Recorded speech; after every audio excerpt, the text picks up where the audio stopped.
Պարոն վարչապետ, դուք համաժողովի ժամանակ արձագանքել եք Ալիևի հայտարարություններին, որտեղ նա հղում էր կատարում ցարական ժամանակաշրջանի քարտեզներին եւ հայկական բնակավայրերը ադրբեջանական անվանումներով էր ասում։ Նաև Ալիևը այդ հայտարարություններում խոսում էր ոչ թե տանկերով, այլ ավտոմեքենաներով Հայաստան գալու մասին։ Ինչպես կմեկնաբանեք, արդյոք այս հայտարարությունները որքանով էլ ներքին լսարանի համար է ասում, չի հակասում օգոստոսի 8-ի պայմանավորվածություններին, այն դեպքում, որ Հայաստանից նման հայտարարություններ չեն հնչում, եւ երկրորդ հարցը, ճիշտ է դուք ասել եք, որ Զանգեզուրի միջանցքի թեման փակված է, բայց արդյոք պաշտոնական մակարդակով հավաստիացումներ ստացել եք, որ Ադրբեջանը Զանգեզուրի միջանցք ասելով նկատի ունի Զանգելան հորադիս հատվածը, ճանապարհի հատվածը։ Շնորհակալություն։ Ես արդեն ասել եմ, որ Կոպենհագենում մենք մամուլի հաղորդագրություն ենք տարածել, որտեղ արձանագրվել է, որ Հայաստանի Հանրապետության տարածքում տրիպ նախագիծն է գործում եւ դրանով ամեն ինչ ասված է, եւ ելի եմ ասում, Զանգեզուրի միջանց, եթե նրանք օգտագործում են իրենց տարածքի մասին, որտեղ նրանք չեն կարող օգտագործել մեր տարածքի մասին։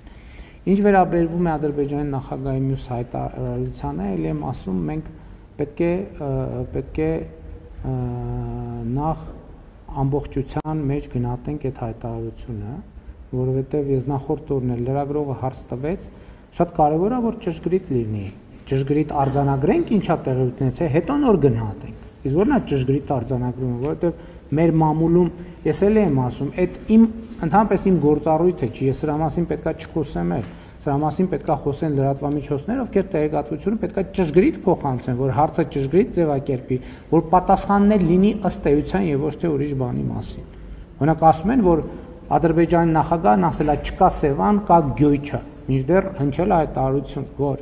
ցարական ժամանակների քարտեզում Սևան չկա, կա Գյոյչա։ Իմիջայլոց մեր լրագրողները շատ հետաքրքիր է։ Օրինակ ոչ մեկ չի գնաց այդ քարտեզը հանի, մի հատ տեսնի այդ ինչ քարտեզի մասին է, կա քարտեզ, թե չկա քարտեզ։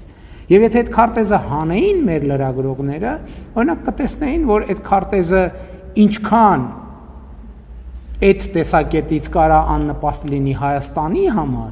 երկու այնքան կարա աննպաստ լինի ցանկության դեպքում Ադրբեջանի համար, որովհետև օրինակ կարա պարզվի այդ քարտեզի վրա Հայաստան կա, վայ ներողություն, իսկ Ադրբեջան չկա, իսկ դա ոնց մեկնաբանենք։ Ես դրա համար եմ ասում, այդ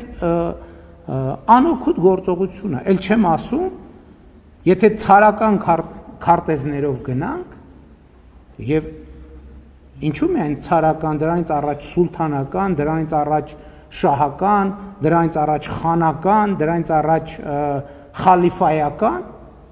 այդ քարտեզներում ոչ Հայաստան կա, այսինքն Հայաստան կա,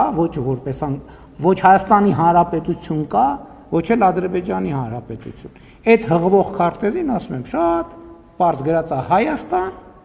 Հայաստանի տեղում է սորվա, Ադրբեջանի տեղում Ադրբեջան գրած չի։ Եվ ինչի համար շատ լավ, բայց ես համարում եմ, որ դա անիմաստ թեմա է եւ անիմաստ քննարկումները առավել եւս 2025 թվականի օգոստոսի 8-ից հետո, ել չեմ ասում այդ քարտեզները հրապարակված են։ Այդ քարտեզները հրապարակված են, այն որ դուք այն նյութերը ուղարկեք ինձ, ես էլ այդ քարտեզ կուղարկեմ ձեզ, չնայած 5 րոպե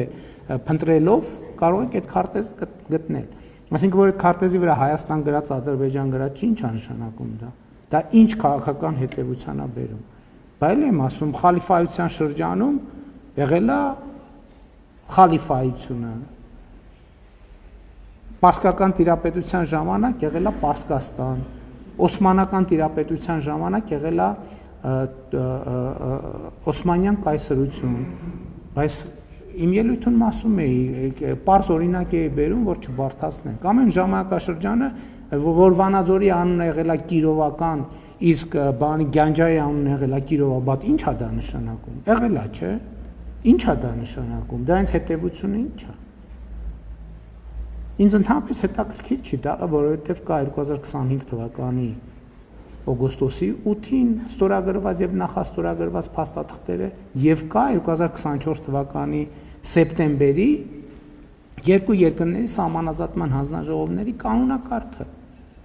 Այսինքն հիմա անկնել պատմական բանավեճերի, ես էսա գրած, եւ այդ բոլոր անունները ով ասել, որ այդ անուններն ադրբեջանական են։ Այդ անունները թուրքական են, պարսկական են, արաբական են, մոնղոլական են։ Ես դրա համար նաեւ բանի զանգ բառի օրինակը բերեցի։ Ով ասել, որ դրանք ադրբեջանական են։ Թուրքական են, պարսկական են, արաբական են, մոնղոլական են, տեղ-տեղ էլ կլինեն ռուսական։ Եվ ինչ, բայց ի՞նչ է դա փոխում։ Ոչ մի բան էլ չի փոխում։ Ինչ վերաբերվում է գնալ գալուն, խաղաղությունը նրա մասին է, որ Հայաստանից մարդիկ կարող են գնալ ավտոմեքենայով, այդ թվում Բաքու, Ադրբեջանից էլ ավտոմեքենայով կարող են գալ, այդ թվում Երևան։ Իսկ եթե խոսքը ուրիշ բանի մասին է, ես ասում եմ, այդ օրակարգը վտանգավոր է խաղաղության համար։ Ուրեմն ես իմ ելույթում խոսեցի ընդհանուր Մանթաշյանի ժառանգության մասին, բայց եթե Խորհրդային Միությունը անօրինական է վերցրել այդ գույքերը, Մանթաշյանի գույքերն էլ ուրեմն հայկական ժառանգությունն էլ անօրինական վերցրել, բայց ես համարում եմ, որ այդտեղ մտնել ընդհանրապես իմաստ չունի։ Եվ իմ առաջարկն է, եւ ըմբռնումն է, եւ մեր պայմանավորվածությունն է, եւ 2025 թվականի օգոստոսի 8-ի